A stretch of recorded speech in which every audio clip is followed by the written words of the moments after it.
Kapolres Ciamis AKBP Akmal menyampaikan keprihatinan mendalam terhadap kasus predator sesama jenis yang menyebabkan belasan anak menjadi korban di wilayah hukum Polres Ciamis. Diketahui, predator sesama jenis terhadap 13 korban yang masih di bawah umur itu merupakan mahasiswa di salah satu universitas di Ciamis. Pelaku yang berinisial F tersebut pun telah diringkus oleh pihak kepolisian. Ihwal kasus ini, Kapolres menegaskan bahwa selain penegakan hukum terhadap pelaku, pihaknya juga memastikan pemulihan psikologi jangka panjang secara menyeluruh bagi para korban. Menurut Akmal, belasan korban itu membutuhkan penanganan yang komprehensif dari berbagai pihak.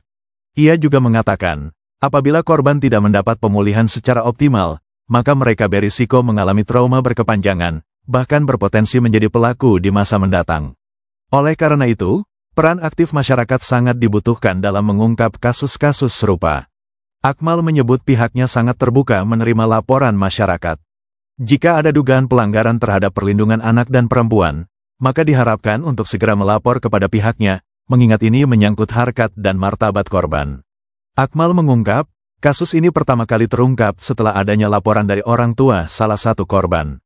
Saat ini, penyidik Satreskrim Polres Ciamis telah menjalin koordinasi dengan pihak-pihak terkait untuk melakukan pendampingan terhadap para korban. Proses penyelidikan pun masih berlangsung dan Polres Ciamis berkomitmen untuk menyelesaikan kasus ini hingga tuntas. Akmal juga mengatakan, dirinya akan mengekspos hasil lengkapnya setelah proses penyelidikan selesai. Terpisah, Ketua Forum Komisi Perlindungan Anak Indonesia Daerah Jawa Barat, Ato Rinanto membenarkan informasi tersebut. Ato menyebut pihaknya telah mendatangi Polres Ciamis terkaitan kasus tersebut. Ato juga mengapresiasi langkah cepat yang dilakukan oleh Polres Ciamis karena telah berhasil mengamankan terduga pelaku. Dirinya pun merasa prihatin atas peristiwa yang menyebabkan 13 anak di bawah umur menjadi korban tindakan tak bermoral sesama jenis yang dilakukan oleh F. Menurut Ato, rata-rata korban berusia 14-15 tahun. Menurut Ato, pelaku memiliki kemampuan berbicara yang baik dan diduga digunakan untuk menguasai psikologis korbannya. Pelaku juga kerap menjadi motivator yang hadir di lingkungan sekolah. Saat ini, pihaknya akan fokus pada pemulihan kondisi psikologis korban dengan melibatkan pemerintah daerah dan pemangku kepentingan terkait. Ato juga mendorong keluarga korban atau masyarakat yang mengetahui kasus serupa untuk tidak ragu melapor ke polisi. Mengenai motif pelaku, Ato menyebut bahwa pelaku masih belum bersikap kooperatif dan cenderung menganggap perbuatannya sebagai main-main. Hal ini memperkuat urgensi pemeriksaan psikologis terhadap pelaku. Bahkan, pelaku memiliki komunitas tertentu di wilayah Ciamis, sehingga Ato menilai hal tersebut perlu pendalaman lebih lanjut oleh pihak yang berwenang. KPAID Jabar menyerahkan sepenuhnya proses hukum kepada pihak kepolisian dan berkomitmen untuk terus mengawal kasus ini hingga tuntas demi melindungi anak-anak dari kekerasan serupa di masa mendatang. Sementara itu, Kasatreskrim Polres Ciamis, AKP Karsono mengonfirmasi bahwa kasus dugaan tindak asusila itu sedang didalami oleh pihaknya. Sampai saat ini, penyidikan masih berlangsung dan jumlah korban masih bisa bertambah. Asusila yang korbannya anak di bawah umur. Ya, beberapa kasus bisa kami ungkap berkat informasi dari masyarakat. Jadi untuk hal-hal seperti ini, kami minta bantuan dan partisipasi yang luas dari masyarakat apabila ada hal-hal terkait dengan pelanggaran undang-undang terkait dengan anak, perlindungan anak dan perempuan, agar segera disampaikan kepada kami untuk ditindaklanjuti. Ya, karena ini menyangkut harkat dan martabat dan juga beban psikologi bagi korban. Ya, jadi korban-korban tindak asusila ini perlu mendapatkan penanganan yang komprehensif dari berbagai macam pihak, bukan cuma penegakan hukumnya saja. Jadi penegakan hukum itu bagian dari hal-hal yang memang perlu, tapi yang paling utama adalah bagaimana korban-korban ini bisa mendapatkan pendampingan yang layak. Ya, karena sebagaimana kita ketahui bahwa korban-korban pelecehan seksual memang awalnya dia adalah korban, tapi apabila tidak dilakukan penanganan dengan baik, bisa saja suatu saat dia akan jadi pelaku. Jadi untuk menghentikan mata rantai, yang pertama tentunya kontrol sosial di masyarakat harus kuat, artinya memang agama juga harus berperan di sini. Dan ini kan asusila. Ya, kemudian walaupun itu terjadi untuk segera dilaporkan kepada kami. Informasinya ada buka pengaduan juga di Polres ini? Ya, kami di Polres sangat terbuka. Ya, artinya pengaduan apapun terkait dengan tindak pidana yang terjadi di masyarakat pasti kami akan tindak lanjuti.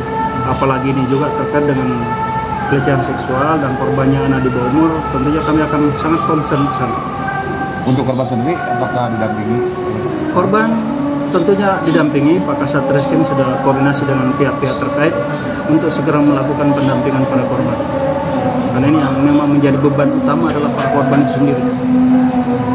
Ada berapa korban dan sementara? Untuk sementara belum bisa kami sampaikan, tapi minimal ada 5 korban dan ini kan tentunya kami akan terus kembangkan. Karena kasus-kasus pelecehan seksual, kebiasaan korban itu tidak akan membuka diri. Tapi butuh pendekatan-pendekatan yang persuasif, pendekatan personal sehingga korban ini bisa membuka diri. Ya, kan ini di lingkungan sosial pasti akan termarginalkan karena dianggap aib. Jadi penanganannya harus hati-hati. Kalau awal mula kasusnya terungkap seperti apa, Pak? Awal kasus terungkap? Awal kasus terungkap tentunya karena ada laporan dari orang tua korban salah satunya. Ya, dan setelah dilakukan pengembangan, ada beberapa korban yang mengaku, kemudian oleh Satreskrim sudah langsung dijemput bola untuk melakukan pendalaman dan melakukan penyelidikan, sehingga sementara ada beberapa korban tadi dan ini tidak menutup kemungkinan ada korban lain. Untuk lanjut nanti kami akan ekspos setelah proses penyelidikan rampung. Tentu kami dari Forum KW Jawa Barat menyampaikan prihatin dengan peristiwa yang sudah terjadi, dan kami datang ke sini juga setelah kami melakukan komunikasi dengan Pak Kasat dan dengan penyidik. Ternyata peristiwa itu betul adanya terjadi. Kemudian yang berikutnya, yang kedua, tentu kami mengapresiasi jajaran di Polres Ciamis, di mana mampu mengungkap dengan cepat proses kekerasan seksual yang melibatkan jumlah korban yang tidak sedikit. Yang selanjutnya kami juga mendapati bahwa kami mendapatkan informasi dari penyidik bahwa korban ini mencapai angka 13 sampai hari ini, dan kemudian masih akan terus dikembangkan. Dan yang berikutnya tentu proses hukum ini sudah berjalan, sudah ditetapkan juga tersangka, dan tentu mungkin kami beserta stakeholder terkait dengan jajaran pemerintah daerah di Kabupaten Ciamis, kami akan berbicara tentang bagaimana pemulihan kondisi anak-anak yang hari ini menjadi korban kekerasan dari pelaku ini. Itu rata-rata di umur berapa, Pak? Pelajar? Rata-rata ini remaja, yang kisaran usianya dari 14 sampai dengan 15. Dan sebagai bahan catatan bahwa terduga pelaku ini adalah seorang motivator yang memang sering berhubungan dengan anak-anak, masuk ke sekolah, sehingga dunia anak ini adalah dunia terduga pelaku. Sehingga anak-anak ini bisa lebih dekat karena memang dari pola komunikasi, public speaking ini juga terduga pelaku ini luar biasa. Gitu. Sehingga kami menduga bahwa kemampuan di dalam public speaking, kemudian kemampuan di dalam manajerial berkomunikasi, kemudian ini dijadikan sebagai alat untuk menguasai anak-anak untuk dekat dengan dirinya dan dekat dengan anjuran-anjuran yang memang yang diinginkan. Kemudian Pak, apa yang akan dilakukan pihak KPAI ini? Tentu yang pertama kami sudah bersepakat dengan Pak Kasat bahwa kami akan terkonsentrasi kepada pemulihan kondisi korban tentunya yang melibatkan semua pihak. Dan kemudian yang kedua, mohon pada para orang tua korban yang mungkin anak-anaknya bergaul di dalam circle terduga pelaku, maka untuk tidak malu, untuk tidak segan untuk melakukan pelaporan atau komunikasi ke jajaran Reskrim Polres Ciamis. Mengingat sebagai bahan pertimbangan yang perlu saya sampaikan bahwa kekerasan sodomi, saya sebut saja, ketika si korban ini tidak dipulihkan 100%, maka teorinya 70% kemungkinan anak ini akan menjadi pelaku. Ini yang saya pikir sejatinya PR yang hari ini harus kita sampaikan kepada masyarakat dan betul-betul kita kerjakan dengan secara bersama dan kita lakukan secara menyeluruh. Tadi melakukan pertemuan dengan terduga, apa hasilnya, Pak? Tentu langkah pertama yang kami lakukan adalah motif. Gitu. Ternyata motif ini jujur saya sampaikan, pelaku ini dalam tanda kutip kurang kooperatif dengan kepandaian untuk melakukan komunikasi, sehingga banyak kelitan-kelitan, bantahan-bantahan yang memang sulit kita prediksi. Gitu. Sehingga dari pengakuan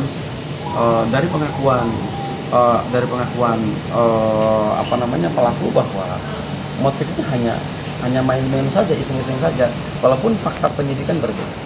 Itu kami meyakini setelah kita ngobrol dengan penyidik bahwa saya pikir terduga pelaku ini layak untuk dilakukan pemeriksaan secara general oleh psikolog tertentu untuk dicek apakah memang mengalami kelainan seksual atau tidak. Pelaku ini ada komunitas untuk LGBT sendiri? Dari hasil dialog tadi itu kita tidak menemukan, tetapi memang dia punya komunitas genre ya, genre tertentu di wilayah Tasikmalaya, di wilayah Ciamis, dan dia punya komunitas yang